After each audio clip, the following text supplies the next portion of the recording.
अस्सलामु अलैकुम रहमतुल्लाहि व बरकातुहू। नाज़रीन, आज हम आपके सामने किसी के मुताल्लिक झूठी शहादत देना, किसी के मुताल्लिक झूठी शहादत देना, झूठी गवाही देना, इस सिलसिले में हम आपके सामने दलील के साथ बहस को शुरू करते हैं।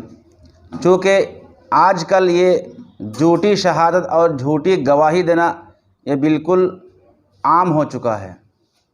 देखने में आता है कि कुछ लोग पैसों की बदौलत या तो किसी और वजह से या किसी के दबाव में आकर बहुत से लोग बसा औक़ात झूठी गवाही और शहादत दे देते हैं। हालांकि शरीयत में झूठी गवाही के मुताल्लिक बहुत बड़ी वईद और बहुत बड़ा गुनाह सुनाया गया है। तो चलिए हम जानते हैं कि झूठी गवाही देना और झूठी शहादत देने के सिलसिले में शरीयत क्या कहती है। तो चलिए दोस्तों, हम वीडियो को शुरू करते हैं। अगर आप हमारे चैनल में नए हैं तो प्लीज़ चैनल को सब्सक्राइब कीजिए और आगे तक शेयर कीजिए। और ये एक बहुत बड़ा सवाब का काम है, पुण्य का काम है कि किसी एक मुसलमान से झूठ के मुतालिक उसकी जानकारी दे दी जाए। लिहाजा जो हजरात इस वीडियो को सुन रहे हैं, इनकी खिदमत में गुजारिश है कि प्लीज़ सवाब की नीयत से वीडियो को आगे तक शेयर कीजिए।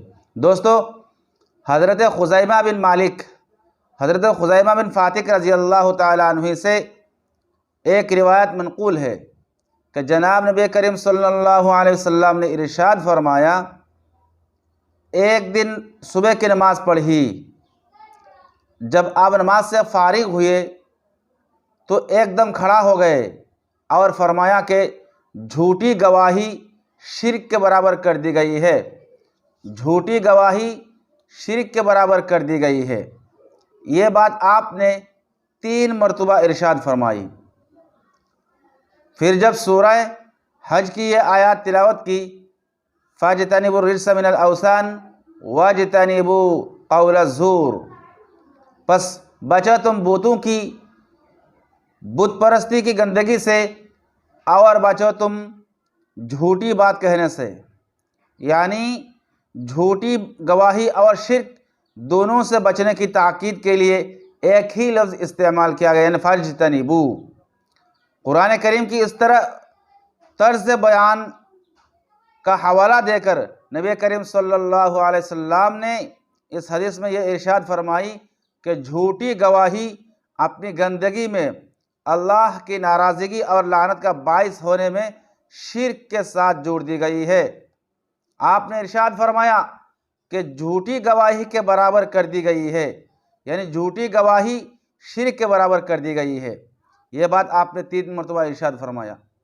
तो दोस्तों, ज़रा गौर से देखिए और सुनिए, हमारे समाज में बहुत से लोग ऐसे मिलते हैं जो किसी मामला में किसी का हक ज़ाय हो रहा है, अगर वहाँ आपकी एक शहादत किसी का हक मिल सकता है तो ऐसी सूरत में गवाही देने वाला को कुछ पैसों के बदौलत या तो कुछ लालच वगैरह से या तो दुनियावी कुछ मुनाफे के बदौलत वो झूठी गवाही देने के लिए तैयार होता है।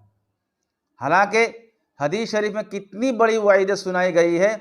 शिर्क जैसी सबसे बड़ा गुनाह जिसको अल्लाह तबारक ताला माफ़ नहीं करते, तो झूठी गवाही और झूठी शहादत भी शिर्क के बराबर कर दी गई है।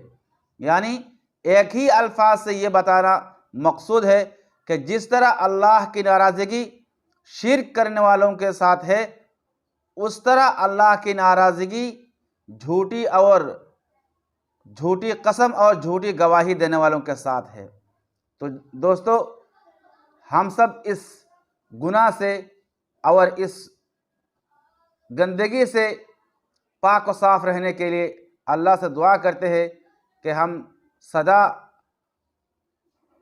हक बोलने की कोशिश करेंगे, हम झूठ नहीं बोलेंगे इंशाअल्लाह।